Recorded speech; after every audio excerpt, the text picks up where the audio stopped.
औज़ु बिल्लाहि मिनश्शैतानिर्रजीम बिस्मिल्लाहिर्रहमानिर्रहीम। आज हमने पढ़ना है बेटा हमारा LHB पार्ट फर्स्ट के लेक्चर जो हैं माइक्रोबायोलॉजी पे चल रहे हैं। ऐसे जानदारों का इल्म जो आँख से नज़र नहीं आते, जिनको देखने के लिए माइक्रोस्कोप की ज़रूरत पड़ती है, वो क्या है माइक्रोबायोलॉजी। और उसके हमारा ये तीसरा या चौथा लेक्चर है बेटा, ये चल रहा है बैक्टीरिया पे। पहले हमने देखा ऐसे खुर्दबीनी जानदार जो नुकसानदेह नहीं होते, नॉन पैथोजेनिक, और उसके बाद हम पढ़ रहे हैं बेटा पैथोजेनिक। पैथोजेनिक में हम बैक्टीरिया पढ़ रहे हैं। तो बैक्टीरिया का हमने देखा कि किस तरह से खुराक हासिल करता है। आज हमने देखना है condition suitable for growth and survival of bacteria. वो कौन कौन सी सूरत हाल हैं जो बैक्टीरिया की नशोनुमा के लिए ज़रूरी होती हैं, सर्वाइवल और ज़िंदा रहने के लिए ज़रूरी होती हैं। उसमें पहली चीज़ है बेटा टेम्परेचर। कुछ बैक्टीरिया हैं जो टेम्परेचर इंतहाई बर्दाश्त कर सकते हैं, टेम्परेचर ज़रूरी है उनके लिए। कम टेम्परेचर पर उनकी ग्रोथ रुक जाती है। ह्यूमिडिटी नमी होती है बेटा, न्यूट्रिशन खुराक होती है। तो ये तीनों चीज़ें ज़रूरी हैं। चौथी है बेटा pH, पावर ऑफ हाइड्रोजन इसको कहते हैं। मोर देन 7 इज़ बेसिक, ये बेटा 7 से ऊपर बेसिक होती है, जिसको अल्कलाइन भी कहते हैं। And less than 7 is acidic, और 7 से नीचे हो तो उसको एसिडिक कहते हैं। तो कुछ बैक्टीरिया अल्कलाइन यानी बेसिक इन्वायरमेंट में रहते हैं, कुछ बैक्टीरिया एसिडिक इन्वायरमेंट में भी ज़िंदा रह सकते हैं। एसिडिक में मोस्टली बैक्टीरिया वैसे मर जाया करते हैं, कोई एक आदि ज़िंदा रहता है। एयर और हवा हो गई बेटा। तो ये 5 चीज़ें हैं ज़रूरी। कोई भी पूछ ले कि बैक्टीरिया की ग्रोथ के लिए किन किन चीज़ों का होना ज़रूरी है, तो आपने बताना है temperature, humidity, nutrition, pH and air. ये 5 चीज़ें बैक्टीरिया के ज़िंदा रहने के लिए और नशोनुमा के लिए ज़रूरी हैं। हम पढ़ते हैं बेटा the nucleus contain the bodies genetic material. जो न्यूक्लियस है वो बॉडी का जेनेटिक मटेरियल रखता है in the form of large double chain molecule, जो बहुत ज़्यादा मकदार में डबल चेन मालिक्यूल होते हैं ऑफ डीएनए के। डीएनए के बारे में बेटा 9th-10th में आप सबने पढ़ा है, लेकिन बैक्टीरिया में ये न्यूक्लियस नहीं होता। इन स्पायरल अरेंजमेंट में विच रिजेंबल्स टू ट्विस्टेड लेडर, जो कि हमें ऐसे लगता है जैसे बल खाती हुई सीढ़ी हो, ट्विस्टेड लेडर हो। तो वो क्या है डीएनए। आपने डीएनए देखा ही होगा बेटा। Chromosome are cluster of DNA, chromosome गुच्छे हैं डीएनए मालिक्यूल्स के। इट इज़ अ सीक्वेंस, ये तरतीब है ऑफ न्यूक्लियोटाइड की, विच हैव 3 सेगमेंट्स, जिसमें 3 सेगमेंट होते हैं। Sugar, phosphorus, 1 of the 4 basis, 4 basis में से एक, एडेनिन, गुवानिन, साइटोसिन एंड थायामीन। ये आप सारे पढ़ के आए हैं बेटा। तो ये सारी चीज़ें इसमें मौजूद होती हैं डीएनए में, ठीक है क्या। रिप्रोडक्शन ऑफ बैक्टीरिया, तो अब हम पढ़ते हैं बेटा बैक्टीरिया रिप्रोड्यूस कैसे करता है, यानी कि नस्ल कैसे बढ़ाता है, अपनी अमल तौलीद कैसे करता है। तो ये बैक्टीरिया के बारे में बेटा मुकम्मल इल्म है, आपको मिल रहा है। ये सारे खुर्दबीनी जानदारों को हमने बारी बारी तफसील से पढ़ना है। क्या होते हैं, क्या क्या बीमारियां फैलाते हैं, कैसे खुराक हासिल करते हैं, क्या क्या चीज़ें उनके ज़िंदा रहने के लिए ज़रूरी है, किस किस चीज़ से मरते हैं। तो ये सारी चीज़ें हमने तफसील से पढ़नी है। ये तीसरा या चौथा लेक्चर हमारा बैक्टीरिया पे ही है। तो अब हम पढ़ते हैं बैक्टीरिया रिप्रोड्यूस कैसे करते हैं बेटा, अपनी नस्ल कैसे बढ़ाते हैं। बैक्टीरिया रिप्रोड्यूस इधर सेक्सुअली और एसेक्सुअली। बैक्टीरिया जो है नस्ल बढ़ाते हैं या तो बेटा सेक्सुअली या एसेक्सुअली। सेक्सुअली आपको पता है जिसमें मेल और फीमेल गैमीट का मिलाप हो वो सेक्सुअली होती है, और जिसमें मेल फीमेल का गैमीट का मिलाप ना हो वो एसेक्सुअल होती है। ये आपको 9th-10th में पढ़ के आए हैं। तो single cell divided into 2 cell, एक सेल 2 में तकसीम हो जाता है। तो हम पढ़ते हैं एसेक्सुअल रिप्रोडक्शन। पहले ये देख लें बेटा एसेक्सुअली क्या होती है। इसको हम बाइनरी फिशन भी कहते हैं, 1 से 2 में टूट जाना। मैं दिखा देता हूँ आपको। ये देखें बेटा बाइनरी फिशन है। ये बैक्टीरिया का एक सेल थोड़ा लंबाई में ज़्यादा हुआ, बीच में से पिचकना शुरू हो गया, इसके 2 जेनेटिक मटेरियल बने, एक इस पोल पे चला गया, एक दूसरे पे चला गया, और ये देखें 1 से 2 बैक्टीरिया सेम बन गए, ठीक है। तो ये पिक्चर देख लें ऐसे सेम। ये देखें डीएनए था इसके अंदर, डीएनए की कॉपियाँ तैयार हुई 2। यहाँ पे एक दायरा देखें, यहाँ 2 दायरे हैं, कॉपी तैयार हो गई। एक दायरा उसमें चला गया दूसरी साइड पे, और एक दूसरी साइड पे, और ये अलग अलग हो गए, और एक बैक्टीरिया से 2 बैक्टीरिया जो है वो वजूद में आ गए बेटा। ये सेल डिवीज़न होगी, ये सिंपल है एसेक्सुअल। इसको कहते हैं बेटा 1 से 2 में खुद ब खुद तकसीम हो जाना। ये 9th में भी पढ़ा था आपने बेटा।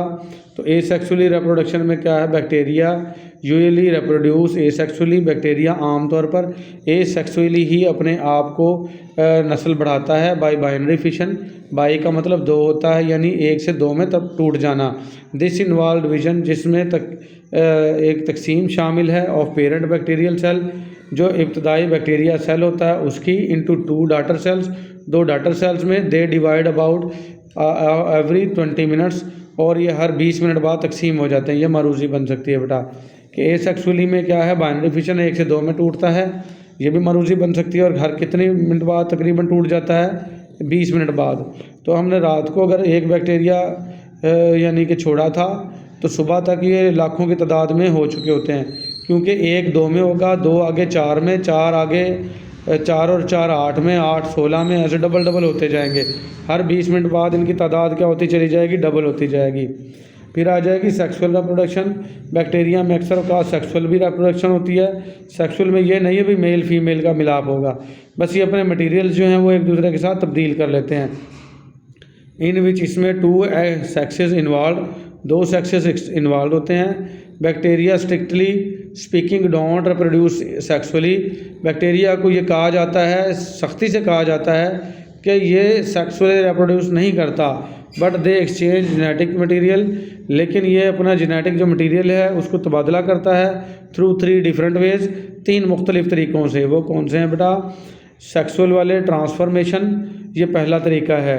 इसमें क्या करेगा, इट इज़ मेथड, ये वो तरीक़ाकार है बाई विच, जिसके ज़रिए bacteria can bring about changes in their genetic material, bacteria अपने जेनेटिक मटेरियल में तब्दीली लाएगा, एंड ट्रांसमिट जेनेटिक इन्फॉर्मेशन, और जेनेटिक इन्फॉर्मेशन को ट्रांसमिट कर देगा एक से दूसरे में। इसको क्या कहेंगे, ट्रांसफॉर्मेशन, इस मरले को। दूसरा है ट्रांसडक्शन, ट्रांसडक्शन अक्कर्स, ट्रांसडक्शन रोनुमा होगी व्हेन वायरसेस, जब वायरसेस होंगे दैट इन्फेक्ट बैक्टीरिया, जो बैक्टीरिया को मुतासर करते हैं। अच्छा, यहाँ पे ये बात वाज़ेह करता चलो बेटा, कुछ वायरस ऐसे हैं इतने छोटे हैं कि अपनी नस्ल बढ़ाने के लिए बैक्टीरिया का इस्तेमाल करते हैं। तो ऐसे जो बैक्टीरिया हैं इनको कॉल्ड बैक्टीरियोफेज, ऐसे वायरसेस को हम बैक्टीरियोफेज वायरस कहते हैं, कैरियर हैं। A piece of bacterial DNA, bacteria का एक डीएनए का पीस है, फ्रॉम वन बैक्टीरियम, एक बैक्टीरिया से लेते हैं जिसको डोनर कहेंगे, एंड अदर टू अनदर, दूसरे बैक्टीरिया को दे देंगे जिसको हम रेसिपेंट कहेंगे, रिसीव करने वाला, डोनर देने वाला, रेसिपेंट लेने वाला। तो ये जो ट्रांसडक्शन है इसमें वायरसेस अपना काम दिखाते हैं। वायरस बैक्टीरिया में दाखिल हुए, बैक्टीरिया का थोड़ा सा डीएनए का मटेरियल लिया और दूसरे बैक्टीरिया में शिफ्ट कर दिया, एक बैक्टीरिया से लिया दूसरे बैक्टीरिया में शिफ्ट कर दिया, किया किसने, वायरस में। और जिससे लिया उसको डोनर कहेंगे और जिसको दिया उसको रेसिपेंट कहेंगे। तीसरी कंडीशन है बेटा कंजुगेशन, इसको रीजनरेशन भी कहते हैं। रीजनरेशन ऐसे होता है जैसे छिपकली की आप उछल तोड़ दें तो वो दोबारा बन जाती है, इसको हम क्या कहते हैं, रीजनरेशन। तो तीसरी रीजनरेशन आ जाएगी, इसको कंजुगेशन कहते हैं बेटा, मिलाप होना।